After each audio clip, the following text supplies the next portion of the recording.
நாடாளுமன்ற தொகுதி மறுசீரமைப்பு வரவிருக்கிற 2026இல் தமிழகத்தினுடைய பங்கு பிரதிநிதித்துவம் குறையும் என்கிற வகையில் இன்றைக்கு தமிழகத்துடைய முதல்வரின் தலைமையில் கூட்டப்பட்டிருக்கிற அனைத்து கட்சி கூட்டத்தில் எஸ்டிபி கட்சியின் சார்பில் நான் கலந்து கொண்டு எஸ்டிபி கட்சியினுடைய கருத்துக்களை வலியுறுத்தி பேசியிருக்கிறேன்.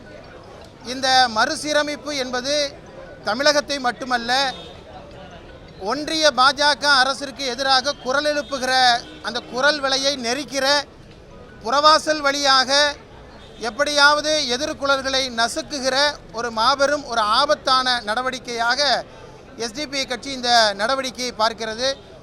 எனவே இரு வகையான தீர்மானங்களை இந்த அனைத்து கட்சி கூட்டத்தில் எஸ்டிபி கட்சி முன்வைத்திருக்கிறது. ஒன்று, இன்றைக்கு நடைபெறுகிற இந்த ஆபத்தை முதலாக உணர்ந்து கொண்டு தமிழகம் அதற்கு எதிராக அனைத்து அரசியல் கட்சிகளையும் திரட்டியிருக்கிற இந்த சூழலில் தென்னிந்தியாவினுடைய முதல்வர்கள் அனைவரையும் ஒருங்கிணைத்து ஒரு நாடாளுமன்ற உறுப்பினர்களையும் ஒருங்கிணைத்த ஒரு கூட்டுக்குழுவினை நமது தமிழகத்தினுடைய முயற்சியில், தமிழக அரசினுடைய முயற்சியில் அங்கே ஏற்படுத்தப்பட வேண்டும்.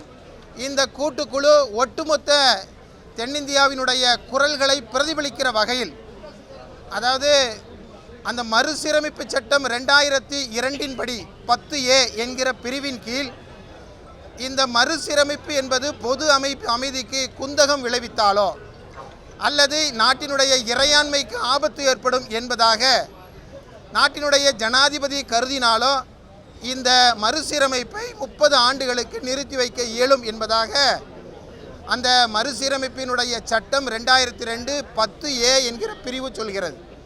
எனவே அனைத்து அரசியல் கட்சிகளும் ஒருங்கிணைந்து இந்தியாவினுடைய ஜனாதிபதியை சந்தித்து இன்னும் ஒரு 30 ஆண்டுகளுக்கு இந்த நடைமுறையை நிறுத்தி வைத்திட வேண்டும். அதன் மூலமாக ஒட்டுமொத்த தென்னிந்தியாவினுடைய குரல்களை அந்த நெருக்கிற அந்த ஒன்றிய பாரதிய ஜனதா அரசினுடைய நடவடிக்கையை தடுத்திட வேண்டும் என்கிற கோரிக்கையை எஸ்டிபி கட்சியின் சார்பாக நாங்கள் முன்வைத்திருக்கிறோம்.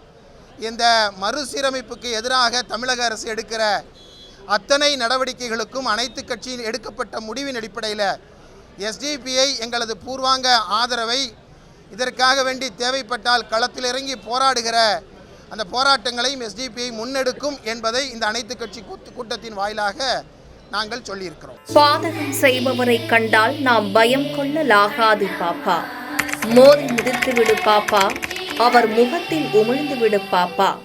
அண்மை செய்திகளை உடனுக்குடன் தெரிந்து கொள்ள இணைந்திருங்கள் எம் நாடு தொலைக்காட்சியுடன்.